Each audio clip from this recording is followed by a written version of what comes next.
नमस्कार, मी तेजस्विनी. तुम्हा सर्वांचं आपल्या चॅनेलवरती पुन्हा एकदा अगदी मनापासून स्वागत आहे. सर्वांना श्री स्वामी समर्थ. आय होप की तुम्ही सगळेजण मस्त आणि मजेत असाल. स्वामी महाराज तुम्हा सर्वांच्या मनातल्या चांगल्या इच्छा पूर्ण करू देत. तर आजचा हा जो व्हिडिओ आहे तर तो शेवटपर्यंत नक्की कंटिन्यू करा आणि व्हिडिओ तुम्हाला कसा वाटला ते सुद्धा कमेंट करून मला नक्कीच सांगा. आणि जर व्हिडिओ तुम्हाला आवडला असेल तर लाईक, शेअर आणि सबस्क्राईब मात्र नक्की करा. तर चला तर मग आजच्या व्हिडिओला सुरुवात करूयात.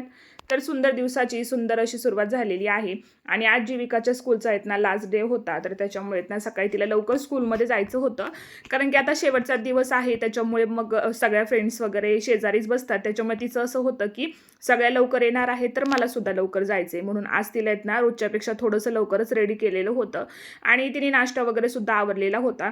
आणि आज आहेत ना असं झालेलं होतं की म्हणजे तिला अजिबातच मला सांगावं लागलं नाही की लवकर उठ किंवा मग तुझं तू रेडी हो किंवा आंघोळ वगैरे कर, असं अजिबात मला तिला सांगावं लागलेलं नव्हतं. म्हणजे ना तिची तीच स्वतः आहेत ना आज रेडी वगैरे झालेली होती, छान अशी तयार झालेली होती आणि आता म्हटली थोड्या वेळ मग मी बाहेर खेळते, जोपर्यंत माझं सगळं काम वगैरे आवरून होते तोपर्यंत. आता स्कूलला जायला आहेत ना थोडासा अजून टायमिंग होता, म्हणजे ना 15 ते 20 मिनटं बाकी होते, म्हणून मग म्हटलं चला तोपर्यंत आपली जी काही छोटी मोठी कामं आहेत तर म्हटलं ती आवरून घेऊयात. आता स्वयंपाक वगैरे झालेला होता, कारण की स्कूल वगैरे असलं ना की स्वयंपाक मला लवकर बनवावा लागतो आणि मग कधी सगळे लवकर उठले तर सगळे सुद्धा नाश्ता करून घेतात पटकन, त्याच्यामुळे ना सकाळी लवकर मी स्वयंपाकाला लागत असते. तर आता चपात्या वगैरे बनवलेल्या होत्या. आता भाजी वगैरे जी आहे तर ती एखादी भाजी सकाळची बनवून होते आणि मग जर असेल एक्स्ट्राची भाजी तर ती सुद्धा मी बनवून ठेवते. तर आता म्हटलं चला हॉल वगैरे क्लीन करूयात. तर आता जोपर्यंत हॉलचा पसारा आवरतीये तोपर्यंत इकडे तिने येत ना मग सगळी झाडाची फुलं वगैरे जी आहेत ना तर ती तोडून वगैरे ठेवलेली होती. म्हणजे आता सकाळची देवपूजा असते आणि सकाळी सकाळी मग देवांना फुलं सुद्धा वाहत होतं, त्याच्यामुळे तिचं असं चाललेलं होतं की मी सगळी फुलं वगैरे जी आहेत तर ती एका जागेवरती ठेवते. तर मग म्हटलं चला आता आपण ती सगळी गोळा वगैरे करून घेऊयात. आणि येत ना सध्या झाडांना खूप जास्त छान अशी फुलं लागत आहेत. खरं तर येत ना ही झाडं वगैरे लावण्याचं आमचं काहीच प्लॅनिंग नव्हतं, पण जीविकाला येत ना खूप जास्त आवड होती की आपल्या दारामध्ये सुद्धा अशी फुलं वगैरे हवी आहेत म्हणून. तर तिने येत ना हट्ट करून ही सगळी झाडं आम्हाला आणायला लावलेली होती आणि त्याला आता येत ना खरंच इतकी जास्त छान फुलं लागत आहेत ना की म्हणजे सकाळी पाहिल्या जेव्हा आपण उठल्यानंतर पाहतो ना तेव्हा मन अगदीच प्रसन्न होऊन जातं. म्हणजे मनामध्ये दुसरे काही जरी विचार असतील ना तरी सुद्धा ही फुलं पाहिली ना की मन अगदीच प्रसन्न होऊन जातं. आणि मोगऱ्याचा तर इतका सुगंध आमच्या कंपाऊंडमध्ये दरवळत होता ना की रात्रीपासूनच असं वाटत होतं की कधी एकदाचा तो मोगरा मी हातामध्ये घेते असं झालेलं होतं. पण संध्याकाळी मी काही फुलं वगैरे तोडलेली नव्हती, तर आता म्हटलं चला सकाळी देवपूजेसाठी हीच फुलं आज आपण वापरूयात. आणि बाहेरून फुलं आणण्यापेक्षा आपण लावलेल्या झाडांची फुलं देवाला वाहण्यामध्ये सुद्धा एक वेगळाच आनंद असतो. आणि मोगरा तर इतका छान आहे ना की असं वाटतं की त्याचा गजरा वगैरेच करून केसांमध्ये माळूयात म्हणून. पण आता देवांसाठी फुलं वगैरे नसतात, त्याच्यामुळे सध्या तरी मी काही गजरा वगैरे त्याचा बनवत नाहीये. पण ज्यावेळेस जास्त फुलं वगैरे असतील ना त्यावेळेस मी नक्कीच बनवणार. तर आता तिला स्कूलला सोडून आले आणि त्यानंतर मग नाश्ता वगैरे आवरून घेतला. आता नाश्ता वगैरे झाला ना की लगेचच कामांना सुरुवात करते. सध्या येत ना काय होते, उन्हाळा आहे पण येत ना मधून अधूनच सगळं जे आहे ते आभाळ वगैरे यायला लागतं आणि मग कपडे वगैरे काही सुकतच नाहीत.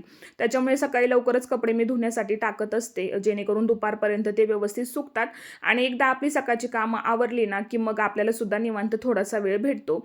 आता जीविका येईपर्यंत मग सगळी कामं वगैरे पटापट आवरून घेते, जेणेकरून मग ती आल्यानंतर मग कसं तिला सुद्धा जेवण वगैरे द्यावं लागतं. आणि मग मुलं आपल्यासोबतच जेवण वगैरे केलं की पोटभर जेवतात. त्यामुळे सगळ्यात आधी सकाळची काम पटकन मी आवरून घेत असते. तर आता म्हटलं आधी कपडे वगैरे वाळत घालूयात आणि त्यानंतर मग किचनमध्ये राहिलेलं काम जे आहे ते आवरूयात. तर आता मला फरशा वगैरे सुद्धा क्लीन करायच्या आहेत आणि आता म्हटलं पहिल्यांदा कपडे वाळत घालून येऊयात, म्हणजे कसं आभाळ वगैरे आलेलं असलं तरी सुद्धा कपडे आपले पटकन सुकले पाहिजेत. आणि जेव्हापासून मशीन नीट झाली ना तेव्हापासून कपडे खूपच जास्त पडतायत. म्हणजे मशीन ज्यावेळेस बिघडलेली होती ना तर त्यावेळेस इतकी फारशी अशी काही कपडे वगैरे निघत नव्हती, पण काय माहिती जेव्हापासून मशीन रिपेअर झाली आहे ना खूपच जास्त कपडे पडतायत. आता ते कशामुळे होतंय ते काय मला समजतच नाहीये, पण खूप जास्त कपडे आज मी मशीनला लावलेली होती.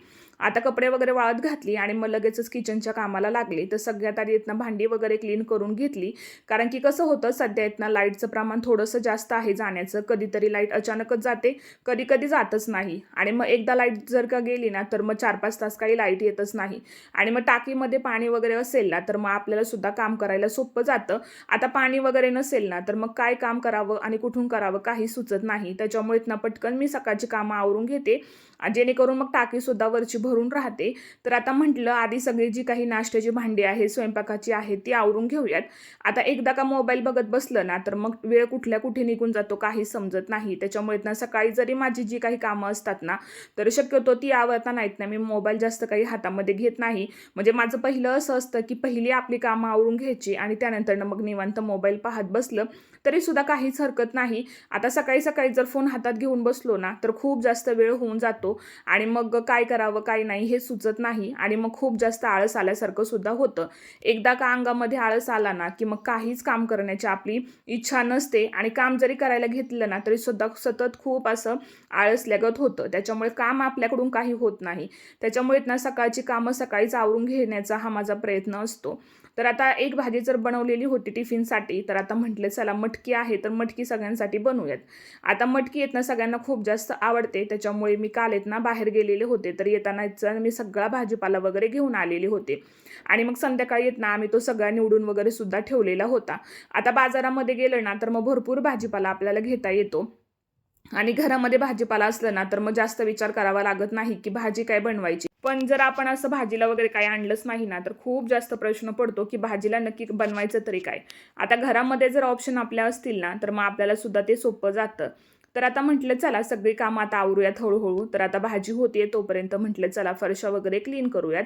आता कसं होतं जोपर्यंत भाजी होतीये तोपर्यंत मला गॅस काही क्लीन करता येत नाही. मग आता जोपर्यंत भाजी होतीये तोपर्यंत म्हटलं रिकामं बसण्यापेक्षा आपण पटकन फरशा वगैरे क्लीन करून घेऊयात. जेणेकरून मग जोपर्यंत भाजी होतीये तोपर्यंत फरशासुद्धा माझ्या क्लीन करून होतात आणि मग तिकडे गॅसवरती भाजीसुद्धा शिजून होते. आता भाजी शिजली की मग आपल्याला ओटा वगैरे सगळा व्यवस्थित असा क्लीन करता येतो. आता जोपर्यंत सगळा स्वयंपाक माझा आवरत नाही ना, तोपर्यंत मी काही गॅसची शेगडी वगैरे क्लीन करत नाही. कारण की कसं होतं सतत स्वयंपाक आपला होत असतो. त्याच्यामुळे सारखं-सारखं गॅस क्लीन करण्यापेक्षा मग असं वाटतं की सगळाच किचन ओटा जो आहे तो आपण एकदाच क्लीन करून घेऊयात. म्हणजे कसं सगळं जे आहे ते एकदाच आपल्याला क्लीन करून घेता येतं आणि मग पुन्हा-पुन्हा जे आहे ते आपल्याला क्लीनिंग करावी लागत नाही. तर आता म्हटलं सगळ्या फरशा वगैरे ज्या आहेत त्या क्लीन करून घेऊयात. आता आहेत ना हे जे मार्बल आहे ना, तर ते आम्ही राजस्थानवरून आणलेलं होतं आणि आहेत ना हे जास्त खराब वगैरे जरी झालं ना, तरीसुद्धा इतकं जास्त असं काही ते जाणवत नाही किंवा ते दिसून सुद्धा येत नाही. पण काय होतं ना, सध्या धूळ खूप जास्त घरामध्ये येते आणि मग आपल्यालाच ते कसं तरी वाटतं. त्याच्यामुळे असं वाटतं की रोजच्या रोज आपण फरशा वगैरे ज्या आहेत त्या क्लीन करून घेऊयात आणि मग त्यामध्ये मी थोडंसं आपलं फिनेल वगैरे टाकते किंवा कधीतरी मग मिठाच्या पाण्याने फरशा वगैरे क्लीन करून घेते आणि फरशा वगैरे क्लीन करणं आहेत ना हे माझं रोजचं रुटीन आहे आणि कितीही मला जरी लेट झालं ना तरी सुद्धा माझं असं असतं की कितीही लेट होऊ दे पण आपल्या फरशा मात्र क्लीन असल्या पाहिजेत. आता ते जास्त काही जाणवत नाही पण तरी सुद्धा असं वाटतं की क्लिनिंग मेंटेन ठेवणं हे तितकंच जास्त गरजेचं आहे. आता आहेत ना आम्ही सगळे गव्हाची पोती वगैरे जी आहेत ना तर ती आणलेली आहेत आणि ती आता आहेत ना अशीच हॉलमध्ये ठेवलेली आहेत. तर आता त्यामध्ये ना पावडर वगैरे टाकून किंवा मग लिंबाचा पाला वगैरे टाकून आम्हाला ते व्यवस्थित असं स्टोरेज करायचं आहे त्याचं जेणेकरून ते वर्षभर आम्हाला जाईल. तर आता म्हटलं बघूयात कधी सगळं जे आहे ते लिंबाचा पाला किंवा मग मिठाचे पाकिट वगैरे असतात ते आणून आम्ही त्यामध्ये ते टाकत असतो जेणेकरून ते वर्षभर खराब वगैरे होत नाहीत किंवा त्याला आळ्या वगैरे होत नाहीत. आता तेच आम्हाला सगळं व्यवस्थित असं आवरून ठेवायचं आहे. तर आता म्हटलं चला तोपर्यंत आपलं जे काही बेडमध्ये थोडासा पसारा आहे तो आवरूयात. तर आदल्या दिवशी आहेत ना मी बाहेर गेलेले होते तर त्याच्यामुळे आहेत ना सगळ्या साड्या वगैरे मी वरतीच काढून ठेवलेल्या होत्या आणि आता घाई गडबडीत कुठे निघाले ना की काय होतं कधी-कधी म्हणजे थोडंसं लेट जरी आपल्याला झालं ना आवरायला तरी सुद्धा आहेत ना खूप सारा पसारा होतो आणि रात्री आहेत ना मला अजिबातच टाईम नव्हता भेटलेला कारण की रात्री सुद्धा मी एका ठिकाणी बाहेर गेलेले होते. त्याच्यामुळे तर मला हे सगळं आवरणं काही झालंच नव्हतं.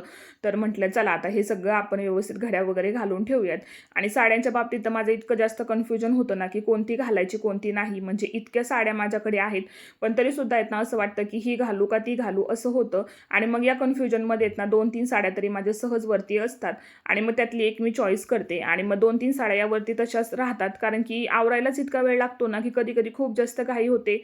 साड्या चॉईस करण्यामध्येच बराचसा वेळ जातो आणि मग त्यामुळे काय होतं, की थोडासा पसारा हा वरती राहतोच. आता कितीही आपण व्यवस्थित ठेवलं ना, तरीसुद्धा काही ना काही हे आपलं वरती असतंच असतं.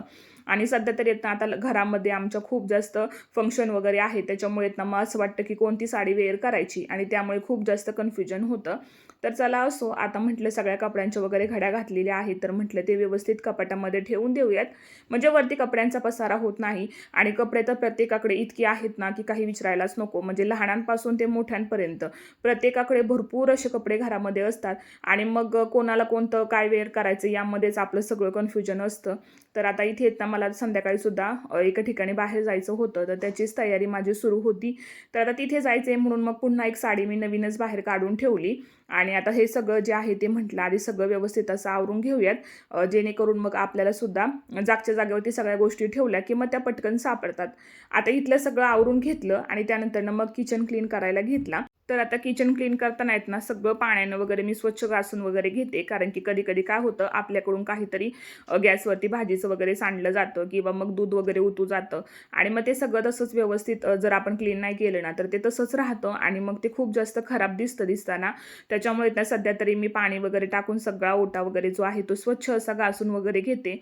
आता पहिल्यांदा आहेत ना 2-3 दिवसातून एकदा सगळं व्यवस्थित असं क्लीन करून घेत होते, पण आता आहेत ना रोजच्या रोज मला हे क्लीन करण्याची सवयच लागलेली आहे. त्याच्यामुळे ना दररोज वेळात वेळ काढून मी हे सगळं व्यवस्थित असं क्लीन करून घेत असते, जेणेकरून ते दिसताना सुद्धा तितकं छान दिसेल आणि आपल्याला सुद्धा किचनमध्ये आल्यानंतर प्रसन्न वातावरण जे आहे ते भेटतं आणि मग काम करण्याची आपोआपच आपल्याला इच्छा होते.